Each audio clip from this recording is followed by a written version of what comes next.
साथ अवामी राब्ते का आगाज़ किया जाए, उसके लिए सरबराही इजलास हिकमत अमली तय करें।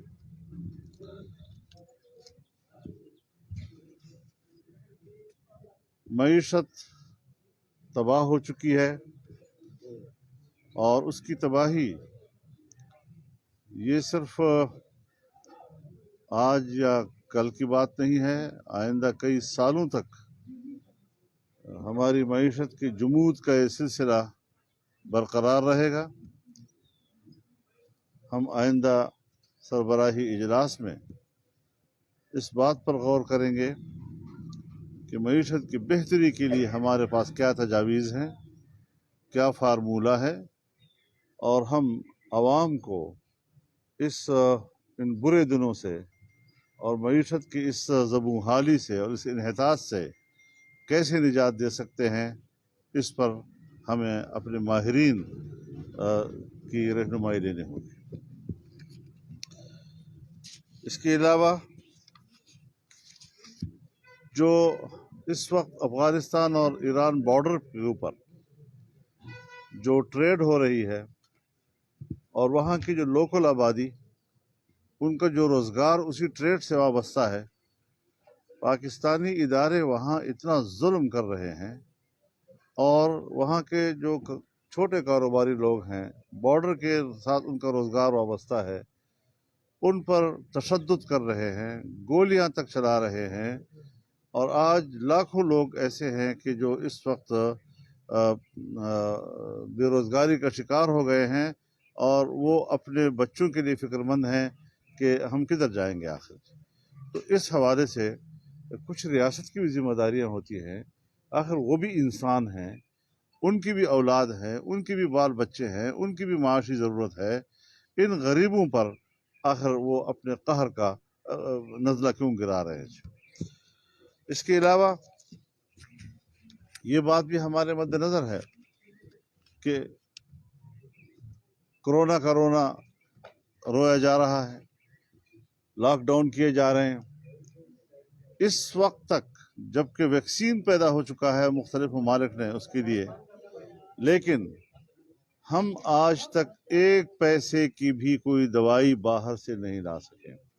22 करोड़ आबादी के लिए कहते हैं कि अभी कोई 10 लाख वैक्सीन आ रहा है। ये क्या होगा, किस किस के हाथ में जाएगा? एलीट क्लास जो है वो शायद, और हमारे जो बड़े लोग हैं, हुक्मरान तबके से वाबस्ता लोग हैं, वही उसका फ़ायदा उठा सकेंगे। तो हमेशा कोविड की वजह से जब नज़ला गिरता है तो वो तो आवाम पे गिरता है। बाज़ारों में लॉकडाउन होता है, मस्जिदों में लॉकडाउन होता है, महल्लों में लॉकडाउन होता है, लेकिन कोरोना तो दूर की बात है। कोरोना से पहले जो खांसी, निमोनिया वगैरह के जो अमराज हैं, इस हुकूमत ने उसके लिए भी अभी तक किसी किस्म का कोई दवाइयाँ बाहर से दरामद नहीं की हैं। तो इस सारी सूरत हाल में हम अपने इस मौक़िफ़ पे कायम हैं कि इंशाअल्लाहुल अज़ीज़ इस हुकूमत का ख़ात्मा, इससे कौम की निजात, एक आज़ादाना इंतखाबात कौम को वापस देना, उसके लिए हम पुरअज़्म भी हैं और पूरी क़ुव्वत के साथ इंशाअल्लाह इसमें हम मैदान में होंगे। और रमज़ान शरीफ का महीना बहरहाल जब उम्मत मुस्लिमा पे आता है तो बहुत से उनकी मामूलात कुछ वक्त के लिए ज़रा मुअत्तल हो जाती हैं, लेकिन बहरहाल जहाँ तक PDM है, PDM अपनी पूरी क़ुव्वत के साथ मौजूद है। हमारे कुछ साथी जो मैं समझता हूँ कि उन्होंने गलत अंदाज के साथ PDM को छोड़ने की बात की है, लेकिन उनको जो हमने नज़रसानी की अपील की है, उस अपील पर हम अब भी कायम हैं। हम चाहते हैं कि वो नज़रसानी करें इस सूरत हाल पर, और अगर उन्होंने गलती की है तो गलती कबूल कर लेना और तस्लीम कर लेना, और फिर अक्सरियत की जो एक जमहूरी राय होती है, उस राय को कबूल करना और तस्लीम करना, उसके सामने सर तस्लीम खम हो जाना। ये है असल में जमहूरियत के तकाज़े जो हम समझते हैं कि पूरे होने चाहिए।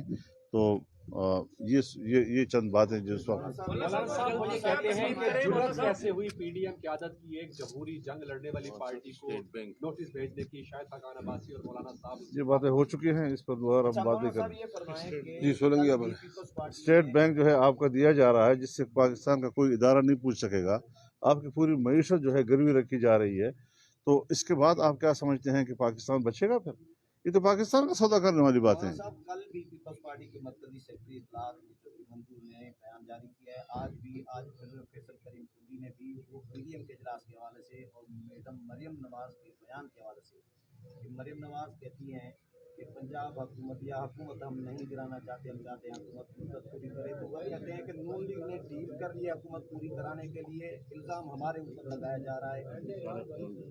ہمیں وہ بیان دکھایا جائے کدھر ہے؟ یہ ساری میڈیا کے پاس یہ بھلا ہو، بیانوں کی سیاست نہیں ہوتی، بھلا ہو آپ کے سیاست حقائق پاس، کی ہوتی ہے۔ ہمارے پاس نہیں ہے تو آپ کے پاس کیسے پہنچ گئے؟ کس نے پہنچا کہتے دیا؟ ہیں کہ میاں صاحب اس شرط پہ باہر گئے ہیں کہ حکومت بھائی یہ باتیں پرانی ہو گئی ہیں، ذرا کسی پیٹی باتیں کو چھوڑ دو، کوئی نئے سوالات کرو۔ فرمائیں کہ آپ نے کہا کہ وہ اپنی غلطی تسلیم کر لیں، اس کا کیا مطلب ہے؟ تھوڑا سا اگر الیبوریٹ کر دیں بھائی کہ ایک طرف آپ کو وہ جو جواب تھا جو دس بات مانگی گئی تھی وہ دے دیں تو پھر آپ ان کو دعوت دے دیں گے۔ ظاہر ہے کہ اس حوالے سے ایک مثبت لبولیجن بھی بات کی جا سکتی ہے، جو رویہ انہوں نے اپنایا ہے کس جمہوریت کے تقاضوں کو پورا کرتا ہے۔ مولانا صاحب یہ بتائیے گا کہ پیپلز پارٹی کی جانب سے آپ سے پرسنلی کوئی رابطہ کیا گیا ہے کسی قریبی ساتھی کے ذریعے یا پھر ویسے بھی آصف زرداری؟ میرے خیال میں آپ کچھ معلومات ہیں آپ کو۔ یہ بہت درست ہے کہ آپ شکریہ، نے کہا کہ استعفوں پہ آ جائیں واپس تو آ جائیں ہمیشہ۔ بہت سی باتیں ہوں گی انشاءاللہ۔